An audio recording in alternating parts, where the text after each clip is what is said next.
The Bad Batch Season 2 is out.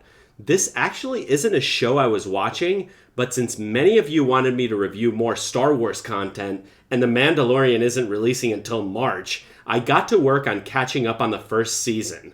I have a few thoughts about the show so far, and a lot of questions. Like, what will happen to Clone Force 99 by the time of A New Hope? How come they were never mentioned afterwards? Will they eventually die or get killed? If you're new to the channel, make sure to hit that subscribe button and hit that notification bell so you never miss out on all new reviews I put out weekly here at Off the Cover. And without further ado, on to the video. In the first few episodes, we're introduced to the band of misfits known as Clone Force 99. These are defective clones, each with his own enhanced ability that's out of whack with the rest, which gives us the tried and true character archetype story. Think Ninja Turtles. Each character represents a personality archetype. Wrecker is the strong brute, Tech is the tech-savvy nerd, Echo, who serves to connect the Bad Batch with Clone Wars series, and Hunter, who is the leader of the pack. In the first few episodes, we see Crosshair betray the group, seemingly because of his inhibitor chip, but the clues were there beforehand in Crosshair questioning Hunter's leadership. Starting with some of my positive thoughts on the series, I've got to say that the animation throughout the entire season was better than I expected. Animation over the past 25 years has gotten progressively worse and lazier. If you look at the cartoons from the 80s and 90s, the level of detail was much higher than it is today. The decline started with the early 2000s Nickelodeon shows that looked like they were drawn by a 5-year-old, so it's nice to see animation improving. The character models are varied and distinct, so it's easy for kids to tell them apart. Their movements are also distinct, which is a nice touch. The biggest benefit of this is the visceral environments found on the different planets, each one feeling unique and vibrant. This helps them escape the tropes that are far too common, such as generic junk planet or generic forest planet. The standouts have to be Darrow, visited in the 13th episode, and Kamino, which turns out to be more appealing to visit than it was in the live-action films. In terms of the actual story of the show, it is certainly very appealing.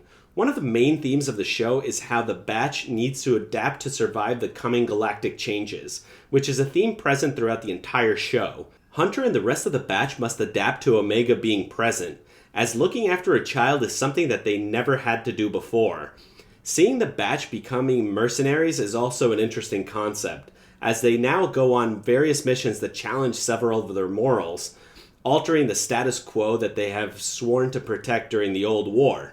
Seeing how quickly the Empire is taking over the galaxy is terrifying. Ironically, how the roles have reversed. The clone soldiers that previously served the people are now being controlled against their will to control and undermine them. However, the pacing of the show strongly undercuts the engaging narrative. Each of the episodes that follow the Batch's encounters with the Empire that advance the plot is separated by mercenary missions, which range from good to bad, depending on the episode. This reveals a critical flaw in the show, that of filler episodes.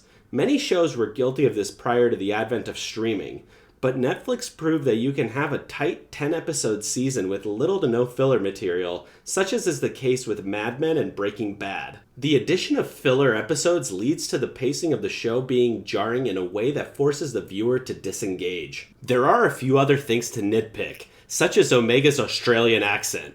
Where would she have picked up an Australian accent on Kamino? Most of the tall aliens there speak with a slight British accent, if anything. It kinda doesn't make any sense to me.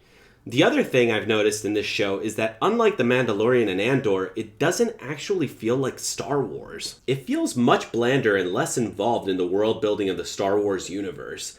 Don't get me wrong, the show is canon, and it is providing valuable background history into what happened between Revenge of the Sith and A New Hope. But The Bad Batch seems to be more of a kids show set within the Star Wars universe rather than a true Star Wars show. That may be a good thing if it brings in kids to watch the movies and become fans though. Overall, my first impressions are largely positive. I enjoy how tightly written each episode is, with a clear delineated plotline with a resolution by the end of the episode, which is what any show should strive for.